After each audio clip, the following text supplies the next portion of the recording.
Hello hello hello সকল স্টুডেন্টকে toppers বাংলায় স্বাগত জানাই। এর আগে আমরা প্রাসের গতির যে চ্যাপ্টার ছিল সেই চ্যাপ্টারে যত ধরনের ফর্মুলা ছিল সেগুলো করে নিয়েছিলাম। আশা করি সেই ফর্মুলাগুলো তোমরা সবাই কি করেছো, এখানে স্টোর করে নিয়েছো। ঠিক, তো এবার আমরা প্রাসের গতির যে প্রশ্নোত্তর আছে এমসিকিউ, সেই এমসিকিউ কিন্তু করব। তো তুমি দেখবে যে ফর্মুলাগুলো বলা হয়েছে সেই ফর্মুলাগুলোর থেকে ডাইরেক্ট কোশ্চেন তুমি কিন্তু এমসিকিউতে পেয়ে যাবে। সো চলে এসো তোমাদের বইতে পদার্থবিদ্যার ছায়া প্রকাশনীর যে বই আছে তার কোশ্চেন নাম্বার 27, মানে চ্যাপ্টারের নাম হবে ভেক্টর চ্যাপ্টার, কিন্তু তার মধ্যে কি আছে প্রাসের গতি চ্যাপ্টার আছে। তো টপিক আছে সেখানে question 27, question page number 136, 27 page number 136, question number 27। একটি প্রাসের থিটা ও 90 - থিটা প্রক্ষেপ কোণের দরুন সর্বোচ্চ অতিক্রান্ত উচ্চতা যথাক্রমে h1 ও h2 হয়। দেখে নাও, বলছে একটি প্রাস আছে, সেই প্রাসের থিটা দিয়ে প্রক্ষেপ কোণ থিটা, তো বলা হয়েছে যে উচ্চতাটা হবে সেই উচ্চতা h1। আর একটি প্রক্ষেপ কোণ, আরেকটি আছে প্রাস আছে যার প্রক্ষেপ কোণ হচ্ছে 90 - থিটা।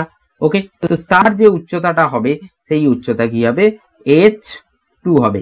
এবার আমরা জানি যে 90 - থিটা আর থিটা দুটো যদি প্রক্ষেপ কোণ হয় তাহলে তাদের যে প্রক্ষেপ সীমা হয় সেই প্রক্ষেপ সীমা কিন্তু একই হয়। একই যদি হয় তাহলে যে উচ্চতাটা h1 আর h2 সেটার সম্পর্ক কি হবে। তো তোমরা খেয়াল করো, আগের ভিডিওতে যখন প্রুফ করেছিলাম সেখানে আমি বলেছিলাম 4h, একটা ফর্মুলা ইউজ করেছিলাম যে 4 × h = r tan theta. r tan theta হচ্ছে এটা। So 4h1 r1 tan theta 1 লিখছি বা থিটাই লিখছি, আর rটা একই থাকবে। 4 × h2 = r tan 90 - theta. So যখন প্রক্ষেপ কোণ থিটা হবে থিটা, প্রক্ষেপ কোণ 90 - থিটা হবে এটা। সো এখান থেকে আমি যদি দেখি tan আর এটা কট আসবে, দুটোকে গুণ করে ফেললে 16h1 h2 আসবে, আর ওই পাশে r² আসবে, r² tan theta × cot theta হয়ে যাবে। সো সেটা 1। সো এখান থেকে আমি পেয়ে যাচ্ছি 16h1 h2, আগের দিনে লেকচারে করানো হয়েছে, আগের লেকচারে। সো এখান থেকে 4h1 h2 আমরা পেয়ে যাব directly. 4h1 h2, that is answer D for Delhi. ওকে, চলো। সো কোশ্চেন নাম্বার 27 হয়ে গেছে। কোশ্চেন নাম্বার এর পরে প্রাসের গতির যে কোশ্চেন আছে দ্যাট ইজ 36। কোশ্চেন নাম্বার 36, একটি প্রাসের গতি আছে যার সমীকরণ আছে x = 36t, 36t, আর দেওয়া আছে y = 2y = 96t - 9.8t²। এইটা আছে। এখান থেকে আমাকে প্রক্ষেপ কোণ চাইছে, এখান থেকে প্রক্ষেপ কোণ চাইছে। তো কখনো যদি এইভাবে সমীকরণ দেওয়া থাকে তোমাকে এটা বুঝতে হবে এই দুটো সমীকরণ মিলিয়ে আমি প্রাসের সঞ্চার পথের সমীকরণ বের করতে পারি। সো খেয়াল করো, যদি তুমি থিওরি পড়ে থাকো, প্রাসের সঞ্চার পথে আমরা সময়কে সরিয়ে দিই, দিয়ে x y এর মধ্যে একটা সম্পর্ক আনি। সো সেম এখানে তুমি x y এর মধ্যে একটা সম্পর্ক তুমি আনতে পারো। তাহলে দেখো x y এর মধ্যে সম্পর্ক আনলে কি হবে আমার। আমি জানি y = সঞ্চার পথের যে সমীকরণ হয় x tan theta minus gx² 2u² cos² theta. ঠিক, সো কোনোভাবে এই ফরম্যাটে যদি আমি উপরের সমীকরণকে আনতে পারি, x এর সাথে যেটা গুণ থাকবে সেটা tan থিটা হবে, আর থিটাটা হচ্ছে প্রক্ষেপ কোণ। তো এইভাবে করে বের করতে পারবো। সো এখানে তুমি দেখো এই পার্টটাতে আমি কি করছি, 2 দিয়ে ভাগ করে দিচ্ছি প্রথমে। সো 2 দিয়ে ভাগ করে ফেললে 48t - 4.9t², এটা y হয়ে যাবে। আর এখান থেকে আমি t বের করে নিচ্ছি প্রথম সমীকরণ থেকে, t = x/36। ওকে, কারণ এখানে x আছে, এখানে t নেই, x আছে। ঠিক, সো y = 48 × x/36 - 4.9 × x²/36², যেটা আমার দরকার নেই এই পার্টটা, আমার দরকার এই পার্টটা। x এর সাথে কি আছে 48/36। ঠিক, তো x এর সাথে তো tan থিটা থাকে। So tan theta = 48/36। ওকে, সো কি হবে, 4 দিয়ে 12 × 4 = 48, 4 × 9 = 36, 3 × 4 = 12, আর 3 3 3 এটা। সো tan থিটা 4/3 আছে, এখানে সাইনের টার্মসে অ্যানসার দেওয়া আছে। সো tan থিটা যদি 4/3 হয়, 4/3 হয়, তাহলে তুমি দেখবে এটা 4² + 3² 5 হয়ে যাবে।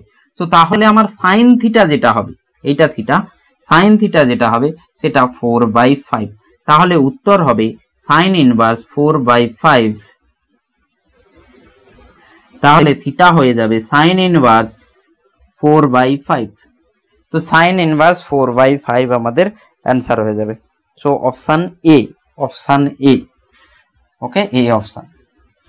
ওকে, tan থিটা যদি 4/3 হয়, tan থিটা যদি 4/3 হয়, এটা 53 ডিগ্রি হয় অ্যাকচুয়ালি। 4/3 53 ডিগ্রি হয়, থিটা ইকুয়ালস টু 53। ঠিক আছে, খেয়াল রাখবে। সো সেইভাবেও দিতে পারে। চলো তারপরে 37, অনুভূমিকের সঙ্গে 45 মাইনাস থিটা কোণে ও 45 প্লাস থিটা কোণে উপেক্ষিত দুটি প্রাচীর প্রক্ষেপ সীমার অনুপাত কি হবে? দেখো, আমি বললাম না, যেই আগের ভিডিও যারা দেখেছে, আগের ভিডিওতে যে যে ফর্মুলা আমি লিখেছি, সেই ফর্মুলাগুলোই হচ্ছে এক একটা কোশ্চেন। ওকে, তো দেখো কি কোশ্চেন আমি লিখেছিলাম, আর আলফা অনুপাত R alpha equals to R beta হয় যদি আলফা প্লাস বিটা 90 হয়ে যায়। ঠিক, এটা আমি লিখেছিলাম। তো এখানে দেখো একটা দেওয়া আছে 45 মাইনাস থিটা, আর একটা দেওয়া আছে 45 মাইনাস এ প্লাস থিটা। সো এই আলফা প্লাস বিটা করলে তুমি পাচ্ছ দেখো 90 পাবে, থিটা থিটাটাও কেটে যাবে। তার মানে কি হচ্ছে, দুটোর প্রক্ষেপ সীমা যেটা আছে সেটা একই হবে, তাহলে 1:1 অ্যান্সার হয়ে যাবে। সো 1:1।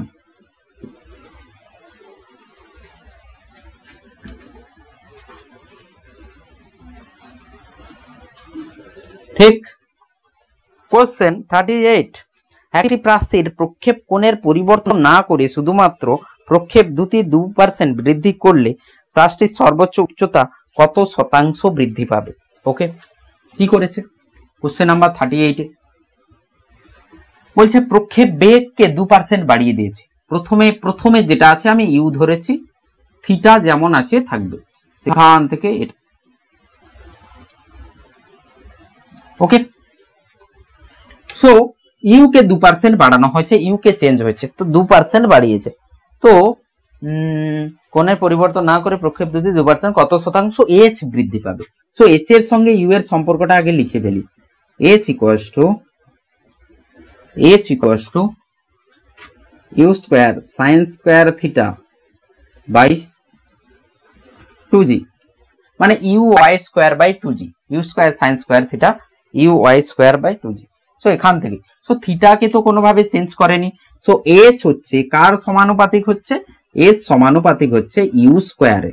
ঠিক, বাকি সাইন থিটা পরিবর্তন হচ্ছে না, 2gও পরিবর্তন হচ্ছে না, শুধু ইউ কে পরিবর্তন করেছে। তো প্রথমে h1 আমি ধরছি, সেটা ধরলাম u1 স্কোয়ার। ঠিক, প্রাথমিক যেটা প্রথমে u1 দিয়ে ছুড়েছি সেটা। তারপরে আমি কি করেছি, u2 আরেকটা গতিবেগ দিয়ে থিটা কি আছে u2, সেটা হচ্ছে 2% বৃদ্ধি করে। তার মানে 2% বৃদ্ধি করে হলে তুমি দেখো এটা হবে 2% বৃদ্ধি। 2% বৃদ্ধি মানে কত হবে?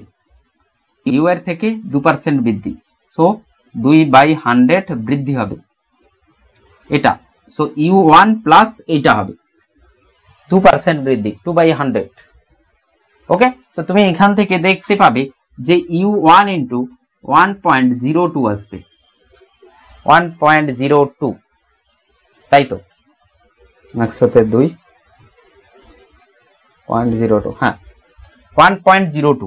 তার মানে আমি বলতে পারি u2 যেটা হয়েছে সেটা কি হয়ে যাবে, u2 হয়ে যাবে u1 into 1.02, this is the u2। ঠিক, সো আমি এবার h2 লিখি। h2 কার সমানুপাতিক হবে? u2 স্কোয়ারের সমানুপাতিক। তাহলে h2 হয়ে যাবে 1.02 স্কোয়ার u1 স্কোয়ার। ঠিক আছে, এবার আমাকে বলেছে উচ্চতা কতটা বৃদ্ধি পাবে। সো উচ্চতা বৃদ্ধি মানে কি, h2 minus h1 by h1 into 100, এটা যাইছে। মানে ধরে নাও তোমাকে বললাম তুমি এই পরীক্ষায় 5 পেয়েছো, পরের পরীক্ষায় 12 পেয়েছো, কত পার্সেন্ট বৃদ্ধি হয়েছে মার্কসে? তো তুমি কি করবে, 12 মাইনাস 5 বাই আগে যেটা পেয়েছিল 5 ইন্টু 100 করবে। সো কতটা বৃদ্ধি হয়েছে? অন্তিম h2 minus h1 by h1 into 100। So এখান থেকে আমি যদি দেখি খেয়াল করে, ইউ স্কোয়ার গুলো h2 হবে 1.02 square u1 square minus u1 square, আর নিচে হয়ে যাবে u1 স্কোয়ার ইন্টু 100। ওকে, সো u1 কেটে যাবে, এখান থেকে আসবে 1.02 স্কোয়ার মাইনাস 1 স্কোয়ার বাই নিচে 1 স্কোয়ার আসবে ইন্টু আমার 100 হবে। So this is the answer. নিচে 1 আসবে আর এখান থেকে 1.02 স্কোয়ার মাইনাস 1 স্কোয়ার ইন্টু 100 আসবে। ঠিক আছে, তো একে আবার a স্কোয়ার মাইনাস b স্কোয়ারের ফর্মুলায় বসিয়ে দাও। 1.02 কে স্কোয়ার করতে হবে না, কি করব, a minus b 1.02 minus 1 into 1.02 plus 1 into 100। Okay, so পাবে তুমি 0.02 ইন্টু 2.02 ইন্টু 100। ওকে, সো এখানে 2 চলে আসবে, এই 100 কে যদি গুণ করে দিই, সো 2.02 ইন্টু 2, সো 4%, অ্যারাউন্ড 4.04% আসছে, 4.04%। সো অ্যান্সার আসবে বি, অ্যান্সার আসবে বি। ঠিক আছে, এবার কেউ বলবে এটা একটা মেথড। ঠিক আছে, এটা একটা মেথড, এর থেকে আলাদা মেথড একটা আছে যেটা সব থেকে সহজ, সেটা কখন করবে? This is the general method, এটা হচ্ছে জেনারেল মেথড। এই মেথড দিয়ে তুমি কিন্তু 4.04% পাবে।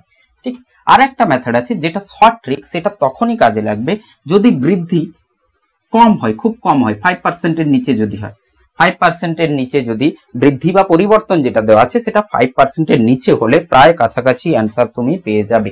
যদি 10%, 15%, 20% বলা হয় তখন কিন্তু তুমি এইভাবে বের করবে। সেই জন্য প্রথমে আমি এটা করালাম, এরপরে শর্ট ট্রিক বলছি যেটা এক লাইনে অ্যান্সার হয়ে যাবে, যেটা এক লাইনে অ্যান্সার হয়ে যাবে। ঠিক আছে, তো দেখো, তো আমি দেখলাম যে এইচ যেটা হচ্ছে ইউ স্কোয়ারের সমানুপাতিক হচ্ছে, ইউ স্কোয়ারের সমানুপাতিক হচ্ছে। এবার আমরা প্রথম চ্যাপ্টারে ভৌত রাশির পরিমাপে আমরা ত্রুটি পড়েছিলাম, ত্রুটির বিস্তার পড়েছিলাম। ঠিক আছে, তো সেখানে আমরা পড়েছিলাম যে একে আমরা এমন ভাবে লিখতে পারি, এরকম a equals to x p y q এরকম ছিল। So p delta x by x plus q delta y by y, আর এখানে ডেল্টা এ বাই এ, এইভাবে আমরা লিখতাম। শতকরা ত্রুটি, ভগ্নাংশ ত্রুটি আছে, তারপরে 100 গুণ করে দিলে শতকরা ত্রুটি চলে আসতো। এখানে ত্রুটি নেই, পরিবর্তন করেছে। তো আমি এটাকে লিখতে পারি ডেল্টা এইচ বাই এইচ সমানুপাতিক 2 delta u by u, 2 delta u by u. ঠিক, সো এবার আমি দেখতে পাচ্ছি যে একে যদি আমি 100 দিয়ে গুণ করে দিই, delta h by h into 100 সমানুপাতিক বা সমান লিখে নিতে পারো, কনস্ট্যান্ট গুলো, ধ্রুবক গুলো সরে যায়, 2 into delta u by u into 100। ঠিক, তো আমাকে বলা হয়েছে এই যে আছে এটা তো গতিবেগের পরিবর্তন, বৃদ্ধি, সেটা কত হয়েছে, তো বৃদ্ধি হলে প্লাসে লিখবো, আর যদি বলতো হ্রাস হয়েছে, কমেছে, তখন মাইনাসে লিখতাম। সো বৃদ্ধি 2% হয়েছে, সো এটাই 2%, সো 2 ইন্টু 2%। আর এই পাশে এটা কি হচ্ছে, উচ্চতার বৃদ্ধি, উচ্চতার পরিবর্তন, তো উচ্চতার পরিবর্তন 2 ইন্টু 2 হয়ে গেল 4%। ঠিক আছে, বাট যেটা প্রথমে করেছিলাম সেটাই কিন্তু আসল মেথড। অ্যাকচুয়ালি ওই 0.4টা আরো কম হবে যদি 2%-এর জায়গায় 1% হতো। মানে যত তোমার ভ্যালু কম হবে, ত্রুটি কম হবে, তত কি হবে, এই 4 এর কাছাকাছি কিন্তু অ্যান্সার আসবে। ঠিক আছে, যদি 2%-এর জায়গায় আমাকে 7-8% দিত, তাহলে কিন্তু এই 4 এর কাছাকাছি কিন্তু অ্যান্সার আসতো না। তো এটা তখনই ব্যবহার করো যখন ত্রুটি বা পরিবর্তন 4%-এর কম বা 5%-এর কম থাকবে, ছোট ত্রুটি থাকতে হবে, তবেই কিন্তু অ্যান্সার আসবে। ফিরে এলাম কোশ্চেন নাম্বার 39-এ। যদি কোনো প্রাচীর প্রক্ষেপ সীমার স্কোয়ার মানে আর স্কোয়ার সমান 48 ইন্টু সর্বোচ্চ উচ্চতার স্কোয়ার, তো প্রক্ষেপ সীমা বলছে আর স্কোয়ার হচ্ছে 48 ইন্টু এইচ স্কোয়ার হচ্ছে, আর স্কোয়ার হচ্ছে এইটা, তবে প্রাচীর প্রক্ষেপ কোণ কত হবে? ঠিক আছে, তোমাদেরকে সব সময় বললাম যে যখনই আর আর এইচ এর সম্পর্ক জিজ্ঞেস করবে তুমি কি মনে রাখবে, 4 ইন্টু এইচ ইন্টু আর ট্যান থিটা। একে মনে রাখার উপায় বলছিলাম যে 4 আর এইচ একই রকম দেখতে, এইচ এর একটা পাকে যদি সরিয়ে নাও, একটা পাকে, তাহলে কি হবে, 4 এর মতো দেখতে লাগবে, তাহলে দুজনে একই সাথে থাকবে। ঠিক আছে, যার দুটো পা আছে, যার একটা পা আছে, দুটো একই সাথে থাকবে। 4h = r tan থিটা এখান থেকে পাবো। সো থিটা হচ্ছে আমার প্রক্ষেপ কোণ। সো এর সাথে একে কোনোভাবে লিংক করা যায় কিনা দেখা যাক। সো এখানে আমি h এখানে আমি যদি স্কোয়ার করে দিই 4h square r = r square tan square theta, তাই তো হচ্ছে। সো এখানে এবার কম্পেয়ার করো, একে আমি এই পাশে নিয়ে চলে আসছি। So r square equals to 4h square by tan square theta. ঠিক, তো এবার ম্যাচ করো যে 48টা তাহলে কি 48টা হবে 48 যেটা হবে 4 by tan square theta. So 48 equals to 4 by tan square theta equals to 48। Okay, এখান থেকে tan স্কয়ার থিটা হবে 4 বাই 48। সো 4 12 4 48। সো 1 বাই 12 আর tan থিটা যেটা হবে আন্ডার রুট এটা। So 1 by 2 root 3। So tan theta equals to 1 by 2 root 3.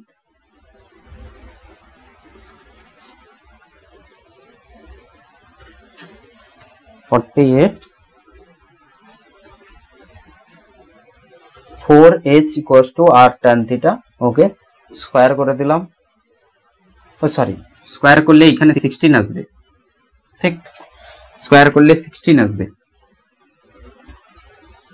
বা আমি এটাকে এমন করে নিলাম, দেখো আরেকটা কাজ করতে পারো, 4h equals to r tan theta। ঠিক, সো এখান থেকে r কে আমি এভাবে 48 ইন্টু h হয়ে যাবে, 48 ইন্টু h এটা। সো এখান থেকে r যদি এ করি 4 by tan theta equals to into h হবে 4 বাই tan theta h। তো এখানে 4 বাই tan থিটাটাই কি হয়ে যাবে আন্ডার রুট 48। ওকে, সো তুমি পাবে tan theta equals to 4 by under root 48। So 48 মানে 16 ইন্টু 3, 16 ইন্টু 3 মানে 4, 4 বেরিয়ে আসবে 3। সো 4 4 কেটে যাবে 1 by root 3। So tan theta 1 by root 3 মানে কত হচ্ছে 30 ডিগ্রি। সো 30 ডিগ্রি হয়ে যাবে। এইভাবে করতে পারো, নাহলে স্কয়ার দিয়েও করতে পারো। ঠিক আছে, so answer 30, answer D, D for Delhi. So this is 39। তারপর হচ্ছে 42। যদি এক ব্যক্তি একটি পাথরকে উলম্ব দিকে সর্বাধিক h মিটার ছুড়ে দিতে পারে, একটি ব্যক্তি কি করতে পারে সর্বাধিক তার যে সর্বোচ্চ ইউ দিয়ে সর্বোচ্চ বেগ দিয়ে যতটা ছুটতে পারবে সেই বেগের দ্বারা সে h মিটার উচ্চতায় একটি বলকে ছুটতে পারে, সে অনুভূমিক দিকে পাথরটিকে সর্বাধিক কত দূরত্বে ছুটতে পারবে। ঠিক আছে, দেখেন কোন মানুষ কি করেছে, তার যতটা শক্তি আছে সেটা দিয়ে প্রাথমিক গতিবেগ ইউ দিয়েছে, সেই গতিবেগ দিয়ে সে সর্বোচ্চ উচ্চতা h পর্যন্ত একটা বলকে ছুটতে পারে। এবার বলা হচ্ছে সেই মানুষকে আমি কি করলাম জাভেলিন থ্রো করতে দিলাম। ঠিক আছে, প্রথমে উপর দিকে ছুটছিল একটা বলকে, তারপরে কি করছে একটা শর্টপুট লোহার বলকে নিয়ে এভাবে কত দূরে ছুটতে পারে। তো সর্বাধিক, তো প্রথমে তো এটা বুঝতে হবে যে সর্বাধিকের জন্য ওকে কি করতে হবে, শুধু গায়ের জোর লাগালে হবে না, ওকে বুদ্ধি লাগিয়ে 45-এও ছুটতে হবে। তার মানে ওকে ছুটতে হবে 45 ডিগ্রি কোণে অনুভূমিকের সাথে, কারণ 45 ডিগ্রি কোণ হলে যে প্রক্ষেপ সীমা হয় সেটা সর্বোচ্চ হয়। তো ইউ নিজের যে শক্তি ছিল সেটা তো ইউই আছে, নিজে যে গতিবেগ ম্যাক্সিমাম যে গতিবেগ দিতে পারে সেটা তো ইউ আছে। তো এখানেও ইউ দিয়ে ছুটছিল, এখানেও ইউ দিয়ে ছুটছে, বাট ওকে 45-এ ছুটলে সর্বোচ্চ প্রক্ষেপ সীমা পেতে পারে। তো সেই প্রক্ষেপ সীমা সর্বোচ্চ কত হবে, R equals to u square sine 2 theta by g. তার মানে হচ্ছে যে ইউ স্কোয়ার বাই জি এটাই হচ্ছে আর ম্যাক্সিমাম।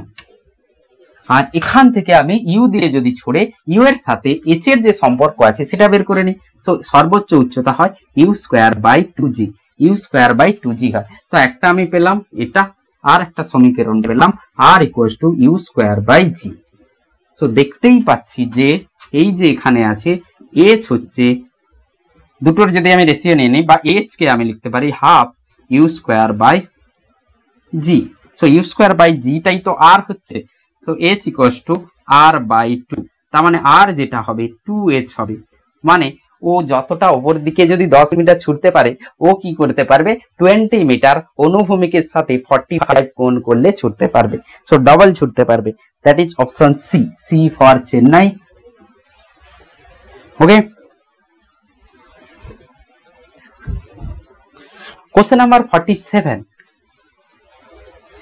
একটি বস্তুকে ভূমি থেকে v equals to 3i plus 10j metre per second বেগে নিক্ষেপ করা হলো। বস্তুটির সর্বাধিক উচ্চতা প্রক্ষেপ সীমা যথাক্রমে কি হবে? 47। ওকে,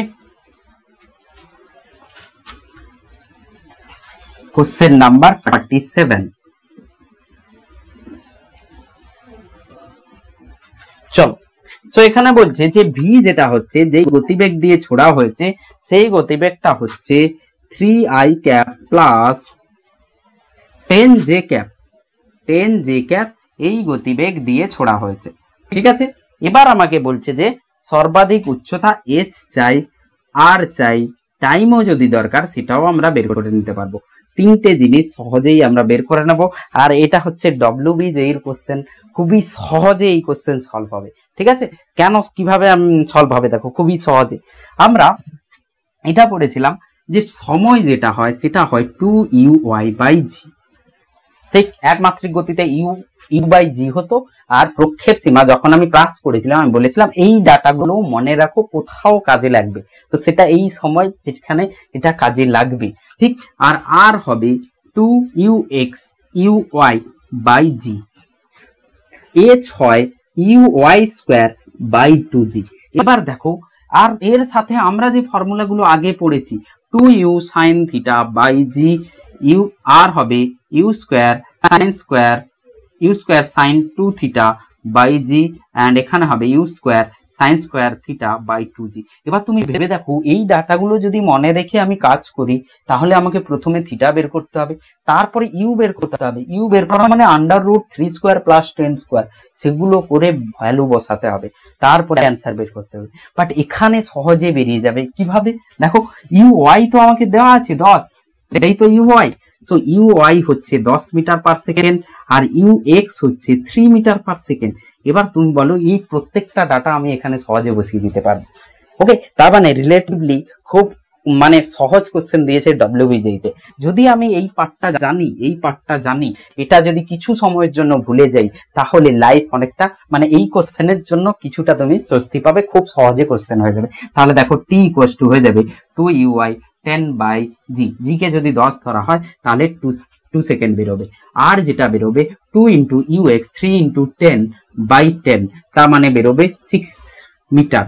আর যেটা h বেরোবে uy² মানে 10²/2 × 10, তার মানে 100, মানে 5 মিটার। সো আর হয়ে যাবে 6, h হয়ে যাবে 5, আর হয়ে যাবে 6, সর্বাধিক উচ্চতা 5, 6, অপশান এ। সেই জন্য বারবার বলা হচ্ছে যে এই ফরম্যাটেরও খুব ইম্পর্টেন্স আছে, কোশ্চেন সহজে সলভ করতে পারবে যদি এভাবে ফরম্যাট দেওয়া থাকে, ঠিক। আচ্ছা, এই কোশ্চেনে আমি একটা কোশ্চেন জুড়ে দিই। এইভাবে কোশ্চেন দিয়ে বলবি, যখন বস্তু প্রাথমিক বেগ এটা দেওয়া হয়েছিল 3i + 10j, তাহলে যে কোনো সময়ে সর্বোচ্চ উচ্চতায় বেগ কত হবে। তো দুটো টাইপের আমি কোশ্চেন এখানে অ্যাড করছি, যে একটা বস্তুকে ইউ = এই গতিবেগ দিয়ে ছোড়া হয়েছে, সর্বোচ্চ উচ্চতায় বেগ কত হবে। তো তোমাকে জানতে হবে যে সর্বোচ্চ উচ্চতায় যে বেগটা হয় সেটা কি হয়, শুধু এক্স এর দিকে হয়। আর এক্স এর দিকে সমবেগে বস্তু চলতে থাকে, তো কোনো গতিবেগের পরিবর্তন হয় না। তার মানে পুরো যাত্রাপথে যে এক্স এর দিকের বেগটা হবে সেটা সবসময় 3 মিটার/সেকেন্ড থাকবে। আর ওয়াই এর দিকেরটা চেঞ্জ হবে, প্রথমে 10 থাকবে, তারপরে কি হবে, কমে 0 হয়ে যাবে। সো 10টা চেঞ্জ হবে কিন্তু 3টা চেঞ্জ হবে না পুরো যাত্রাপথে।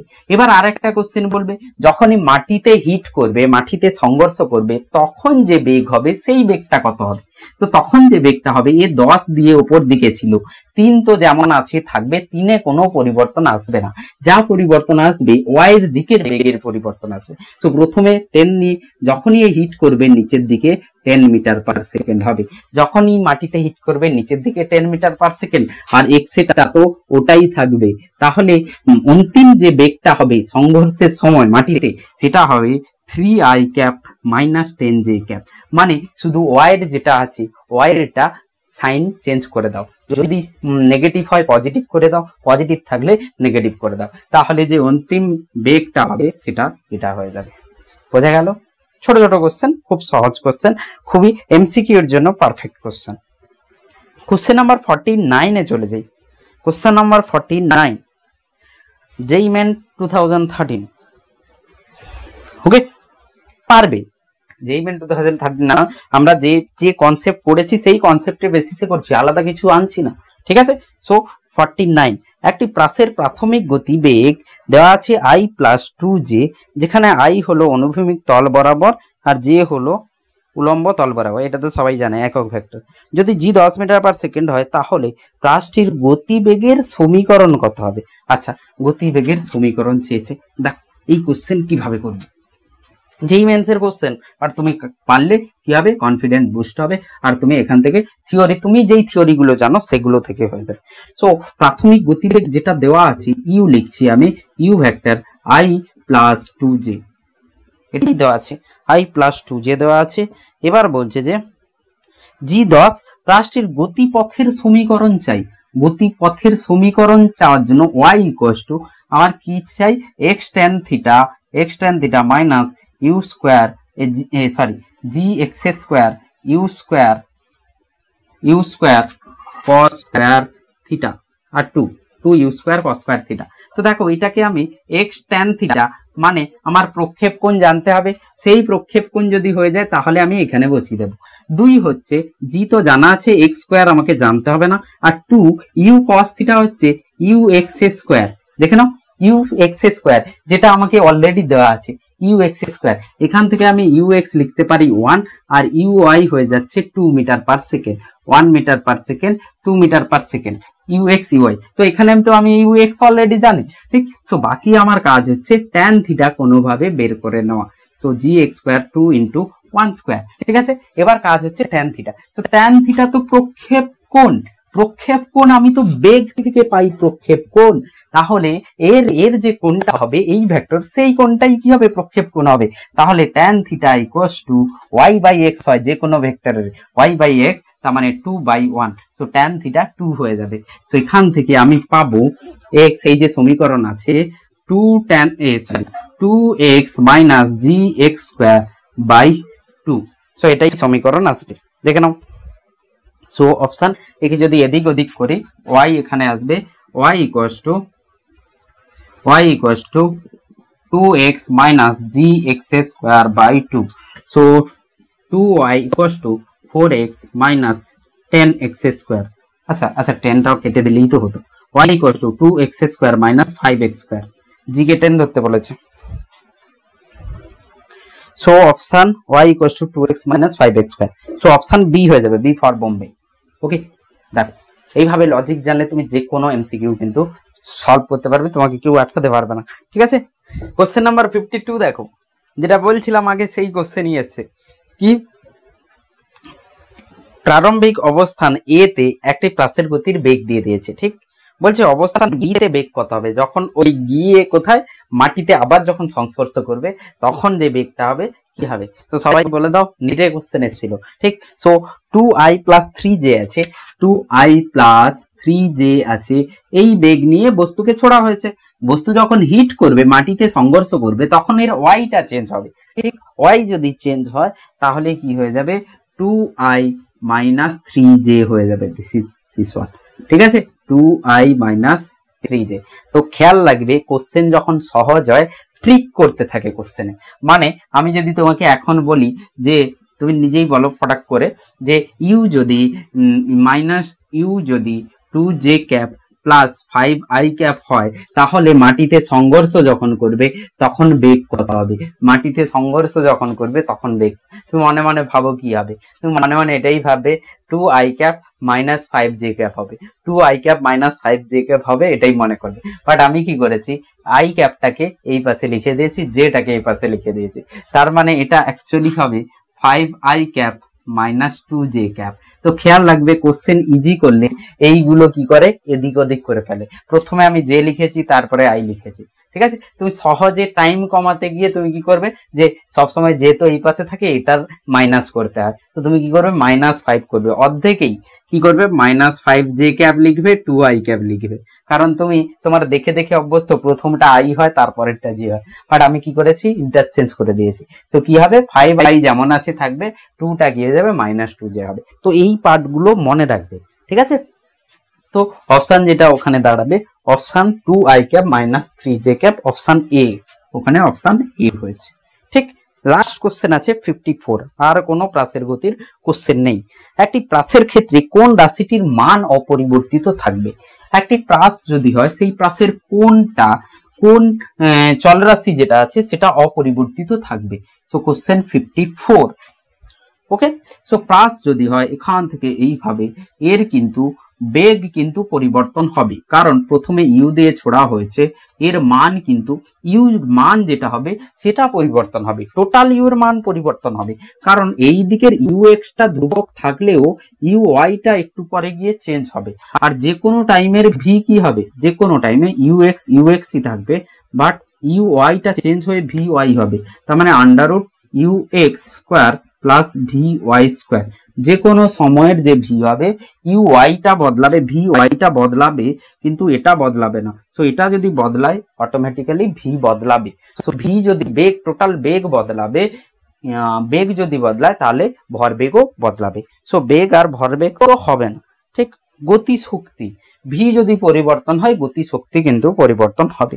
বেগের লম্ব উপাংশ ওয়াই, ইউ ওয়াই যেটা আছে সেটা নিচের দিকে জি থাকার জন্য প্রথমে মন্দন হবে, তারপরে ত্বরণ হবে। তার মানে ইউ ওয়াই উলম্ব দিকের বেগটা কিন্তু সব সময় কি হবে, মানে পরিবর্তন হবে। বাট এক্স এর দিকের যে বেগটা আছে সেটা কি হবে, ইউ কস থিটা হয়। তো এর দিকে কোনো ত্বরণ থাকে না, এক্স এর দিকে সমবেগে চলতে থাকে, তাই এর গতিবেগ পরিবর্তন হবে না। সো আমাদের অপশন যেটা হবে ডি হবে, ডি দিলি বেগের অনুভূমিক উপাংশ, এটা হয়ে যাবে। ওকে, সো আজকে এই পর্যন্ত থাকবে। এরপরে আমরা নিউটনের যে নিউটনস ল, তার কোশ্চেন আমরা কিন্তু নিয়ে আসবো। সো আশা করি সবাই ভালো করে পড়ছে এবং তোমাদের এক্সাম খুব ভালো হবে।